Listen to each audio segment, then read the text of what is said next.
DFCCI है। Hello मेरे commerce access, कैसे हैं आप लोग? ठीक है, आज जो हम लोग अपना टॉपिक स्टार्ट करने वाले हैं नेशनल इनकम। ये हमारा लास्ट टॉपिक होगा नेशनल इनकम का। आज हमारे जो बाकी के बचे हुए मेथड्स थे, जैसे कि वैल्यू एडेड मेथड या फिर प्रोडक्शन मेथड और एक्सपेंडिचर मेथड, हम इन दोनों को अपना आज चेक करेंगे। ठीक है, चेक क्या करेंगे मतलब पढ़ेंगे अच्छे से कि क्या क्या चीज़ें हैं इनमें। तो जैसे कि आप लोग अगर इस वाली क्लास से पहली बार जुड़ रहे हो ना भाई, तो पीछे वाली क्लास देखो, कुछ नहीं समझ में आएगा यार, सही बता रहा हूँ, कुछ नहीं समझाएगा अगर फर्स्ट टाइम वाली क्लास देख रहे हो। ठीक है, क्योंकि बहुत ज़्यादा हम लोग आगे निकल चुके हैं और ये हमारा आप ये समझो लास्ट टॉपिक है हमारा नेशनल इनकम का। ठीक है, तो बिल्कुल आके लास्ट में ठपकोगे, कुछ नहीं समझ में आएगा। पीछे वाली वीडियो से देखते ही आओगे, एकदम फ्लो में आओगे ना, बिल्कुल एक ही चीज़ समझ में आएगी। ठीक है, चलो आज हम लोग अपना टॉपिक स्टार्ट करते हैं। अपना कौन सा नया नेशनल इनकम पार्ट 5। काफ़ी बड़ा टॉपिक हो गया ना, कोई बात नहीं यार, बड़ा ही टॉपिक है भाई। मैंने तो बहुत छोटा करके पढ़ाया आपको, कुछ भी मतलब डिटेल में ज़्यादा गया भी नहीं, लेकिन जितना भी इंपॉर्टेंट था ना पेपर की पॉइंट ऑफ व्यू से, एक एक चीज़ आपको बताइए। ठीक है, चलो स्टार्ट करते हैं अपना नेशनल इनकम। तो देखो, नेशनल इनकम मैं आपको बता चुका हूँ, इसकी डेफिनेशन वगैरह जो भी कुछ था, और इसको हम लोग हिंदी में अपना राष्ट्रीय आय कहते हैं। ठीक है, अब डेफिनेशन पे बार बार नहीं जाएंगे यार, क्योंकि मतलब काफ़ी ज़्यादा बार रिपीट भी कर चुका हूँ, बता भी चुका हूँ हर एक क्लास में, तो अब इसमें जाने का कोई मतलब नहीं होता। अब तो आपको खुद भी याद हो गई नेशनल इनकम की डेफिनेशन। तो अब हम लोग अपना आगे का जो हमारा टॉपिक है वैल्यू एडेड मेथड, उसको स्टार्ट करते हैं डायरेक्टली। तो देखो, हमने पहली वाली क्लास में जो पढ़ा था अपना कि किस तरीके से हम लोग अपना इनकम मेथड के थ्रू उसको कैलकुलेट कर सकते हैं। 3 मेथड्स थे हमारे, एक नेशनल इनकम मेथड, एक था हमारा वैल्यू एडेड मेथड और आउटपुट मेथड, और एक हमारा एक्सपेंडिचर मेथड। तो हमने अपना इनकम मेथड कंप्लीट कर लिया। अब हमारा बचता है वैल्यू एडेड मेथड। ठीक है, सेकंड नंबर पे जाता है हमारा, तो वो तो हमने अपना कंप्लीट कर लिया था ना। अब इस पर अपना फोकस डालते हैं। तो क्या होता है कि जैसे हमारी इकोनॉमी में कुछ भी प्रोडक्ट्स वगैरह बन रहे हैं, मतलब आप मानो कि आप अगर एक फ़ोन भी बना रहे हो ना अपनी उसमें इकोनॉमी में, तो ये आपकी एक वैल्यू में एडिशन हो रहा है, आपकी जीडीपी में या विद इन इकोनॉमी में आपकी एक वैल्यू का एडिशन होता है। ठीक है, आपके यहाँ पे मतलब मानो ये एक इंडिया है, तो इसमें जितनी भी प्रोडक्शन है, जितना भी मतलब कुछ भी, चाहे वो कोई भी सेक्टर से रिलेटेड हो, प्राइमरी से हो, सेकेंडरी से हो, टर्शरी से हो, या फिर इलीगल को छोड़ के, ठीक है, और ड्रग्स उगा दिया वो सब काउंट नहीं होगा, इलीगल को छोड़ के लीगली जितना भी कुछ बन रहा है वो सब का सब आपका वैल्यू में एडिशन है आपकी इकोनॉमी के लिए। अच्छा, वैल्यू में एडिशन इसका मतलब क्या है कि बनाने के लिए क्या हुआ होगा, कुछ ना कुछ वेजेस पे किसी को आपने हायर किया होगा ना, आपने किसी को सैलरी दी होगी, तो जब वो सैलरी दी होगी ना, वो आपका क्या बन जाता है, एम्प्लॉय बन जाता है। तो आप किसी को एम्प्लॉयमेंट दे रहे हो, भाई, आप उसको सैलरी दोगे, तो फर्दर क्या करेगा, एक्सपेंडिचर करेगा। जब फर्दर एक्सपेंडिचर करेगा फिर और चीज़ों को खरीदेगा, तो और लोगों को एम्प्लॉयमेंट मिलेगी। तो इससे क्या होता है, आपका वैल्यू एडिशन से इस तरीके से आपकी चेन बनती है और आपकी इकोनॉमी जो है वो बढ़ जाती है। ठीक है, चलो अब डेफिनेशन पे आते हैं अपने। Value added method, it is defined as a method which measures the national income by estimating the contribution of each producing enterprise. ठीक है, ईच लिखा है मतलब हर तरीके का, हर एक product enterprise to production in the domestic territory of the country in an accounting, मतलब विद इन अ कंट्री होगा। अब बाहर से बना के कुछ भी इंडिया में ला के बेच दो, वो चीज़ नहीं इंक्लूड होगी वैल्यू एडेड में। क्यों? क्योंकि आपने तो भाई बाहर बनाया है ना, हमारी तो इकोनॉमी में आपने कोई ग्रोथ दी नहीं, हमारी इकोनॉमी को फ़ायदा हुआ उससे बेचने से, कुछ नहीं हुआ, एक पैसे का भी नहीं। आपने एम्प्लॉयमेंट यहाँ पे जनरेट करी नहीं, हमारे यहाँ के लोगों की तो सैलरी दी नहीं। तो क्या होगा, जो आपके डोमेस्टिक टेरिटरी के अंदर बनेगा वही चीज़ वैल्यू एडेड में इंक्लूड होगी। ठीक है, देखो हिंदी में क्या कहते हैं, मूल वर्धित विधि। इसे एक ऐसी विधि के रूप में परिभाषित किया गया है जो एक लेखा वर्ष मतलब अकाउंटिंग ईयर, ठीक है, मैं देश के घरेलू क्षेत्र में उत्पादन के लिए प्रत्येक उत्पादक उद्यम के योगदान, ठीक है, प्रत्येक लिखा हुआ मतलब ईच, हर एक प्रोडक्शन योगदान का अनुमान लगाकर राष्ट्रीय आय को मापता है। ठीक है, समझ में आया हिंदी इंग्लिश दोनों में। चलो अब आगे देखते हैं हम लोग क्या इसमें क्या क्या चीज़ें इंक्लूड होती हैं। देखो, सबसे पहले होगा हमारे जीवीए मतलब ग्रॉस वैल्यू एडेड, कि हमारी जितनी भी क्या हुई है वैल्यू का एडिशन हुआ है बाय प्राइमरी सेक्टर, फिर जीवीए बाय सेकेंडरी सेक्टर। ठीक है, तीनों के तीनों सेक्टर्स इंक्लूड होंगे। मैंने आपको बता दिया था कि प्राइमरी में जो भी कुछ प्रोडक्ट ना, कुछ भी आपने बना दिया भाई, वो सब का सब वैल्यू एडेड में, जिस तरीके से इनकम मेथड में कुछ भी आपने इनकम करी है वो इंक्लूड होगी, उसी तरीके से वैल्यू एडेड में कुछ भी आपने बनाया वो इसमें इंक्लूड होगा ही होगा। ठीक है, पहले हम इन तीनों को एडिशन कर देंगे। जीवीए में हम लोग प्राइमरी का, फिर सेकेंडरी का, फिर टर्शरी का सेक्टर का प्रोडक्शन को इंक्लूड करेंगे। फिर हम लोग माइनस कर देंगे इसमें से क्या, हमारी डेप्रीशिएशन। ठीक है, और फिर डेप्रीशिएशन माइनस करने के बाद में नेट इनडायरेक्ट टैक्स को हम लोग माइनस करेंगे, और लास्ट में हम लोग क्या एडिशन कर देंगे, हमारा NFIA। अब ये दोनों क्यों माइनस किए मैं आपको आगे बताऊंगा। ठीक है, तो आप ये चीज़ समझिए कि जितना भी प्रोडक्शन हुआ है उसको एडिशन करना है। डेप्रिसिएशन क्या है? डेप्रिसिएशन मतलब वैल्यू में गिरावट है। ठीक है, तो वैल्यू में गिरावट होगी ना तो हम उसको माइनस करेंगे ही करेंगे। ये चीज़ हमने माइनस कर दी। फिर हमारे नेट इनडायरेक्ट टैक्सेस, ठीक है, वो भी माइनस कर देंगे। प्लस हमारा क्या है? NFIA, तो उसको हम लोग प्लस करेंगे ही करेंगे। NFIA हर चीज़ में इंक्लूड हो जाता है, ठीक है, उसकी टेंशन मत लेना। अब देखो प्रिकॉशंस इन्वॉल्व क्या है इसमें, हम लोग क्या क्या प्रिकॉशंस लेने पड़ेंगे। तो sale and purchase of second hand goods, ठीक है, तो सेकेंड हैंड गुड्स का जब हम सेल एंड परचेज करेंगे तो ये चीज़ क्या होगी? ये चीज़ तो उसमें से हट जाएगी। फिर वैल्यू ऑफ इंटरमीडिएट गुड्स, इसका मतलब क्या है कि कोई भी जो हमारी वैल्यू है इंटरमीडिएट गुड्स की, वो चीज़ हम लोग क्या करेंगे? उसमें इंक्लूड नहीं करेंगे। मैंने आपको बताया कि हमारा फाइनल गुड्स की जो वैल्यू है सिर्फ और सिर्फ वही चीज़ इंक्लूड होती है, ठीक है। इसमें कोई मतलब वैसे वाली बात नहीं है ना कि हमको कि सोचेंगे भाई इंटरमीडिएट गुड्स की क्यों। मैं आपको बता चुका हूँ क्योंकि आपकी डबल काउंटिंग की मिस्टेक हो सकती है इस वाले गुड्स में, और वही सेकेंड हैंड गुड्स में भी होता है। फिर रिटेन फॉर सेल्फ कंजप्शन, ठीक है, तो इसको हम लोग क्या करेंगे? इंक्लूड कर देंगे। आपने क्या किया ना, अपनी फैक्ट्री में बनाया कोई प्रोडक्ट और आपने अपने लिए रख लिया उसको खाने के लिए। आपने भाई चॉकलेट बनाते थे, आपको बहुत पसंद आई, आपने खुद ही रख लिया अपने घर पे, तो ये क्या होगा? ये इंक्लूड होगा, ठीक है। ये दोनों इंक्लूड नहीं होंगे, ये इंक्लूड होगा। फिर ओन अकाउंट प्रोडक्शन, ठीक है, ये चीज़ भी इंक्लूड होगी। फिर क्या था हमारा? डोमेस्टिक सर्विस इंक्लूड नहीं होगा, मैं आपको बताया था। वॉलेंट्री वर्क डन, ये भी इंक्लूड नहीं होगा। क्यों? क्योंकि देखो वॉलेंट्री वर्क डन का मतलब क्या है कि आपने किसी NGO के लिए अपने आप से काम कर दिया, ठीक है, आप अपने मन से आके काम कर रहे हो भाई, कोई आपको मतलब जोर जबरदस्ती नहीं। और हो सकता है कि आप NGO के लिए भाई ज़्यादातर फ्री में लोग काम करते हैं, ठीक है। मैंने कई सारे NGOs के साथ में काम किया हुआ है, तो मैं क्या करते थे ना, हम लोग क्या होता हूँ, चलो एक ही बता देता हूँ कि हम लोग क्या करते थे, जो गरीब बच्चे होते हैं ना उन लोग एडमिशन करवाते थे स्कूल में, मतलब उनके फॉर्म फिल करवाते थे एडमिशन के लिए, जो लोग BPL के नीचे होते हैं दिल्ली में, ठीक है। तो हम लोग ऐसे वॉलेंट्री वर्क करते थे, तो हमको कुछ सैलरी वैलरी कुछ नहीं होती थी। ये हमारी अपनी मतलब स्वैच्छिक था कि हम भाई गए, हमने अपना काम किया, हमने कहा चलो अच्छा बात है, और इसके साथ हम एक NGOs के साथ जुड़ते रहते थे इस तरीके से। तो हमारा क्या रहता है ना, ये कोई भी एक प्रोडक्टिव हमारी तो कुछ नहीं है ना, हमने कोई प्रोडक्शन तो नहीं किया। बट अगर हम ऐसा एम्प्लॉई जाते हैं ना वहाँ पे काम करने के लिए, कि मतलब हम किसी सरकारी विभाग से जाते या फिर हम किसी एक प्राइवेट स्कूल से जाते कि हम आपका एडमिशन करने के लिए, वो हमको कुछ सैलरी देते, तो ये चीज़ में इंक्लूड होती, ठीक है। ये चीज़ समझ में आई कि जब आप वॉलेंट्री काम करोगे ना NGO के लिए, तो वो इंक्लूड नहीं होगा। अब देखो आगे क्या है, आइटम्स जो कि इसमें इंक्लूड हो सकते हैं, किसमें? नेशनल इनकम में।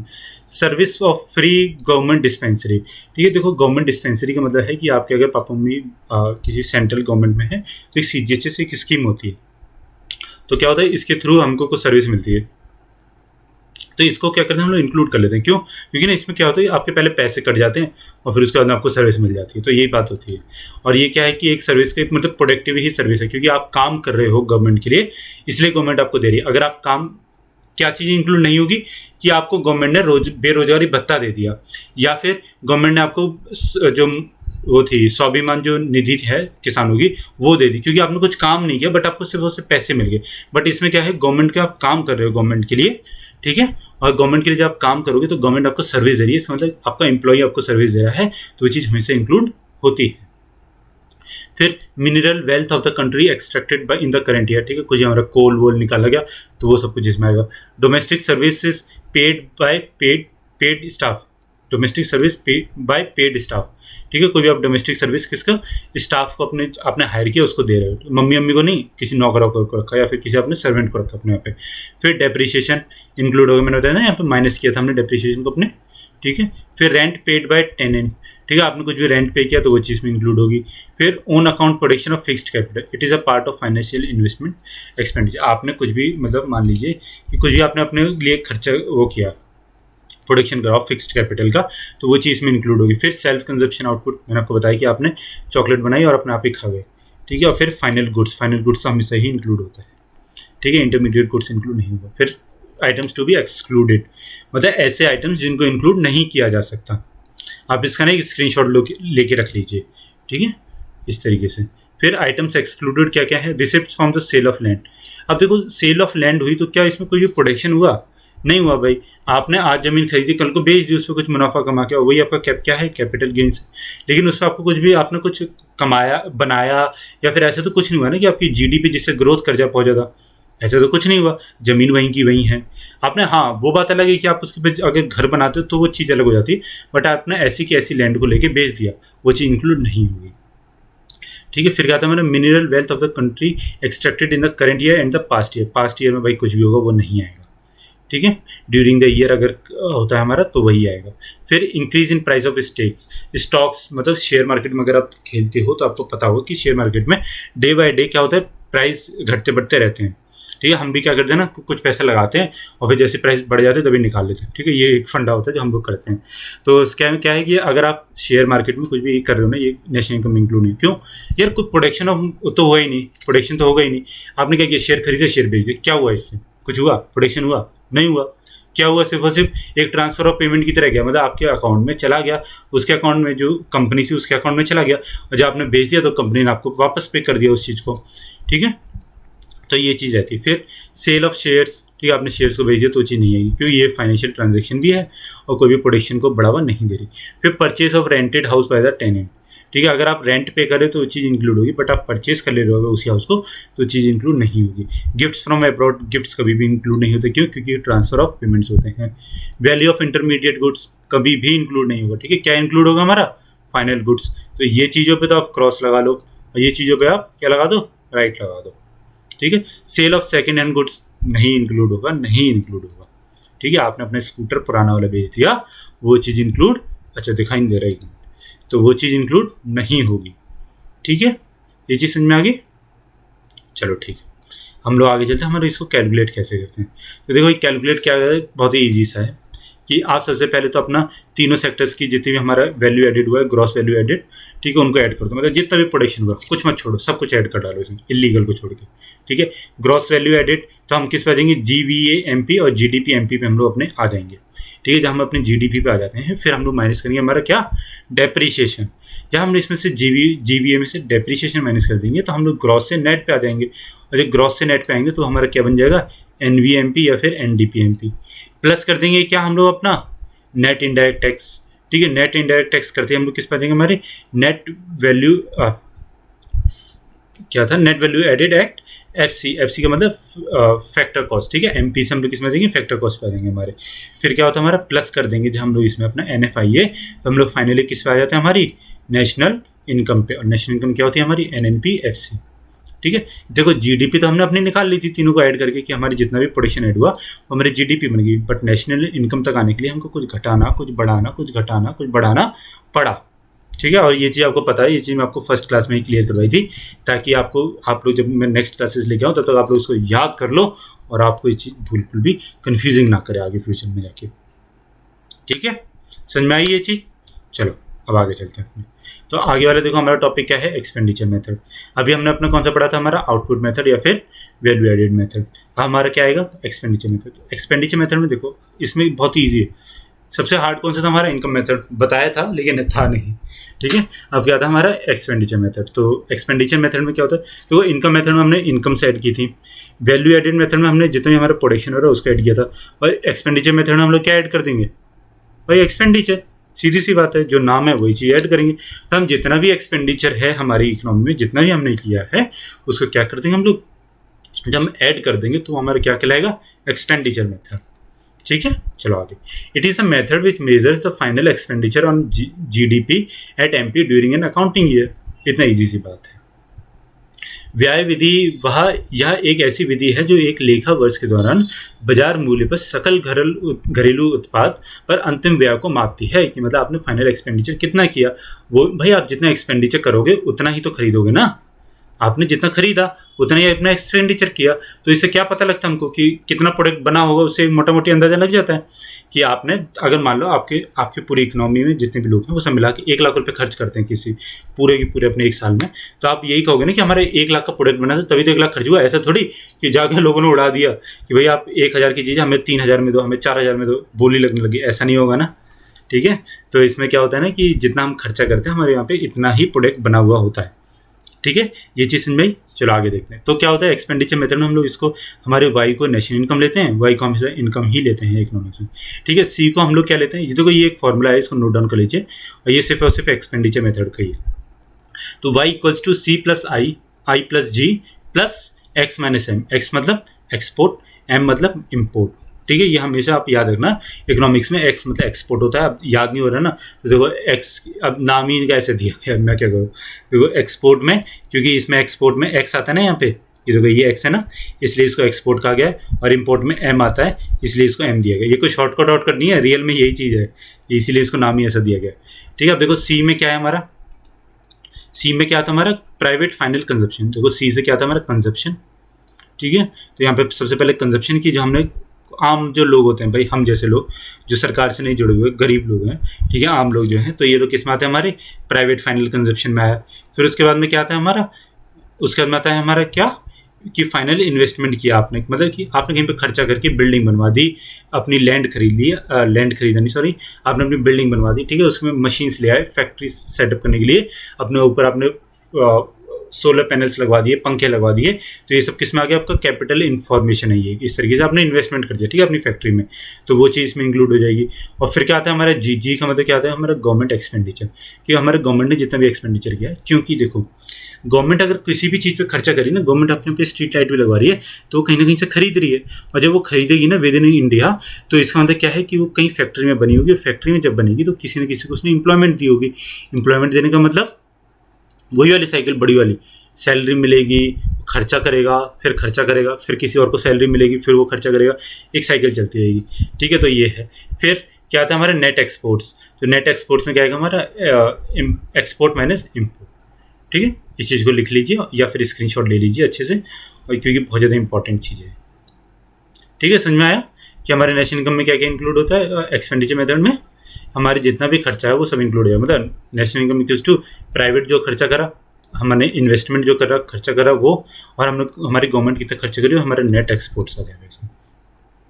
चलो अब इसका देखो फॉर्मूला कितना बड़ा है भाई, आप तो कह रहे थे सब बहुत ज़्यादा इजी है, पर ये तो हमें सबसे बड़ा फॉर्मूला इसी का लग रहा है। तो कुछ है नहीं सारे फॉर्मूले में, सब कुछ प्लस प्लस करते जाओ, लास्ट तक पहुंच जाओगे। किस तरीके से देखो, प्राइवेट फाइनल कंजप्शन मैंने आपको बताया था क्या होता है, कि हम जितना भी खर्चा कर रहे हैं ना, हम जैसे लोग वो। ठीक है, general government final consumption, government ने जितना भी एक्सपेंडिचर किया, उससे हमको क्या पता लगता है, गवर्नमेंट प्लस प्राइवेट का ही तो equals to final consumption expenditure आएगा। फिर इक्वल्स टू क्या आता है हमारा, ये हमारा जाता है क्या ग्रॉस डोमेस्टिक कैपिटल फॉर्मेशन। ठीक है, ये क्या आ गया हमारा कैपिटल फॉर्मेशन में, फिर हमने इसमें प्लस किया नेट एक्सपोर्ट्स, तो हम लोग किस पे आ जाते हैं हमारे जीडीपी एनपी में, और जब जीडीपी एमपी पे आ गए फिर हमको क्या करना है प्लस माइनस, तो हम लोग किस पे पहुंचेंगे हमारे एनएनपी एफसी पे। ठीक है, अब देखो नेट एक्सपोर्ट्स के अंदर हमने जीडीपी एमपी पे आए थे, फिर हमने प्लस किया इस पे एनएनपी एनएफआईए, तो जब हमने एनएफआईए इसमें ऐड किया तो हम डोमेस्टिक से किस पे पहुंच गए, नेशनल पे। ठीक है, क्योंकि हमारे फॉरेन इनकम भी इसमें ऐड होगी, तो जब ये ऐड हुई तो हम किस पे पहुंचे, नेशनल पे। अब इसमें नेट इंडायरेक्ट टैक्सेस इंक्लूड कर देते हैं। जब हमने नेट इंडायरेक्ट टैक्सेस को इंक्लूड किया तो हम एमपी से किस पे आ गए, फैक्टर कॉस्ट पे।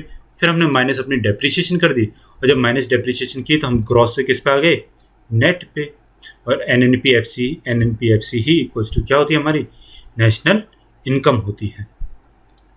समझ में आया, स्क्रीनशॉट ले लीजिए इसका, और एकदम मतलब कोई कन्फ्यूज़न ही नहीं होगी यार, इतना अच्छी तरीके से पढ़ा दिया, एक एक चीज़ उसमें बता दिया कि क्यों क्यों हो रहा है ये सब कुछ।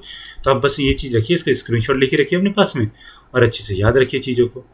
ठीक है, स्क्रीनशॉट ले लीजिए इसका एक आप अच्छे से, बस। चलो आगे चलते हैं अपने किसमें। देखो हमने हर किसी में प्रिकॉशंस पढ़े थे ना, तो इसमें भी कुछ प्रिकॉशन। देखो फाइनल एक्सपेंडिचर इंक्लूड होगा, इंटरमीडिएट एक्सपेंडिचर इंक्लूड नहीं होगा, इंटरमीडिएट कभी भी इंक्लूड नहीं करे। Expenditure on second hand goods include, बताओ, नहीं होगा। Expenditure on shares in markets include नहीं होगा। ग्रॉस इन्वेस्टमेंट इंक्लूड होगा, क्यों, क्योंकि आपने कुछ इन्वेस्टमेंट किया है, आपने कहीं पे खर्चा किया है। Expenditure on transfer of payments include नहीं होगा। Self use of own goods include होगा। ठीक है, इस चीज़ को लिख लीजिए, किस चीज़ क्या चीज़ इंक्लूड होगी, क्या चीज़ इंक्लूड नहीं होगी। चलो अब आगे चलते हैं। Items to be included and items to be excluded. तो आइटम्स इंक्लूड क्या क्या होंगे, school fees paid by students. ठीक है, देखो ये कोई फैक्टर वो नहीं है, मतलब कोई ट्रांसफर ऑफ पेमेंट नहीं है ना, अपनी फीस पेमेंट करी, मतलब आपको कुछ सर्विस मिली थी स्कूल में जाके, आपने पढ़ाई लिखाई की थी, आपको टीचर पढ़ाने के लिए आता था। ठीक है, वो चीज़ क्या है आपकी स्कूल पेड बाय फीस है, आपने पे की, क्यों, क्योंकि आपको कुछ सर्विस मिली है। ठीक है, तो ये चीज़ इंक्लूड होगी। Payment of electricity bill bye house hold. ठीक है, आपने इलेक्ट्रिसिटी का यूज़ किया, और इलेक्ट्रिसिटी बनाने के लिए भी कुछ ना कुछ प्रोडक्शन हमारा होता ही है, तो वो चीज़ इंक्लूड होगी। चेंज इन स्टॉक मतलब ये वो है इन्वेंट्रीज। ठीक है, जो हमारे रॉ मटेरियल गुड्स जो होते हैं वो।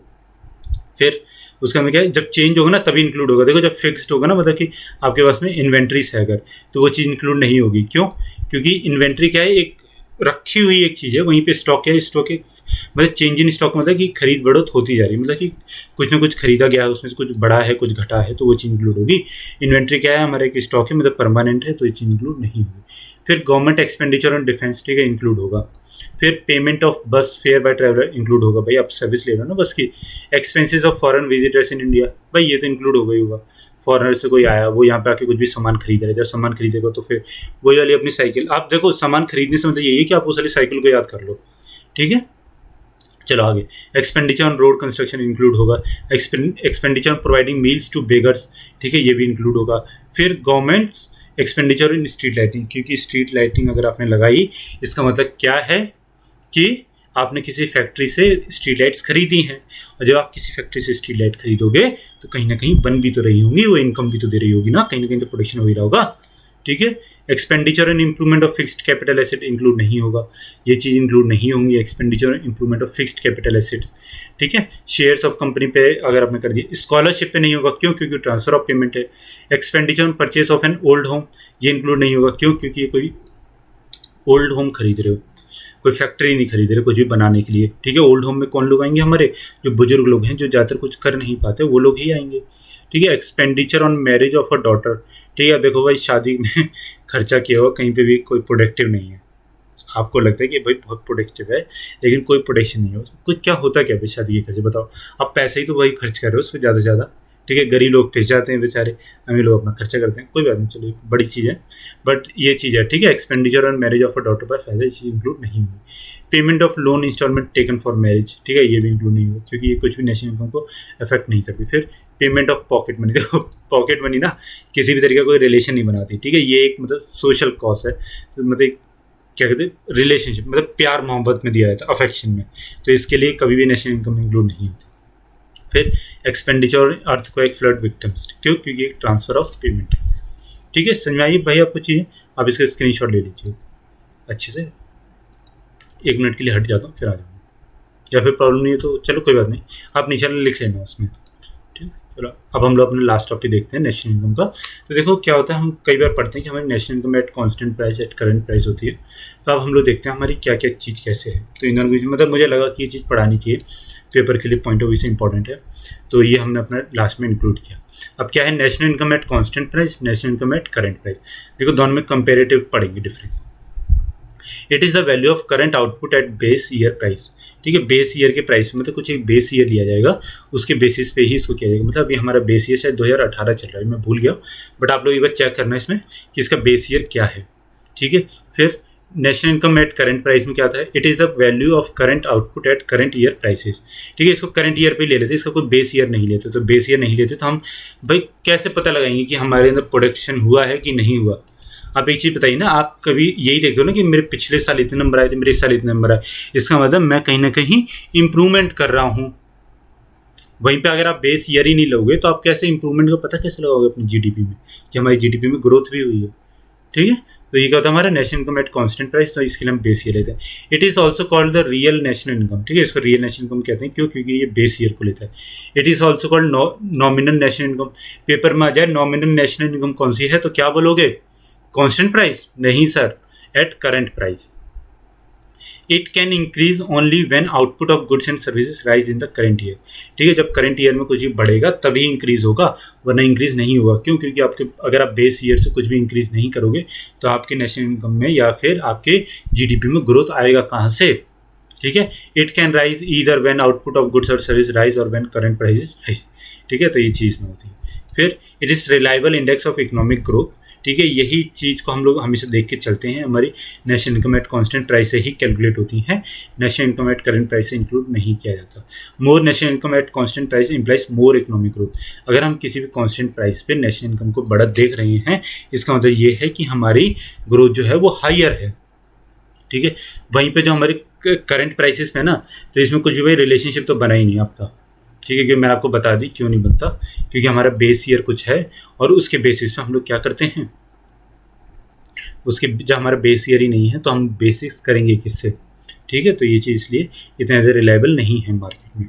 फिर चलो भाई अपना नेशनल इनकम ओवरऑल कंप्लीट हुआ, कितनी क्लासेस में, 5 क्लासेस में, बहुत छोटा करके पढ़ा दिया, बहुत बड़ा टॉपिक है यार नेशनल इनकम, ठीक है।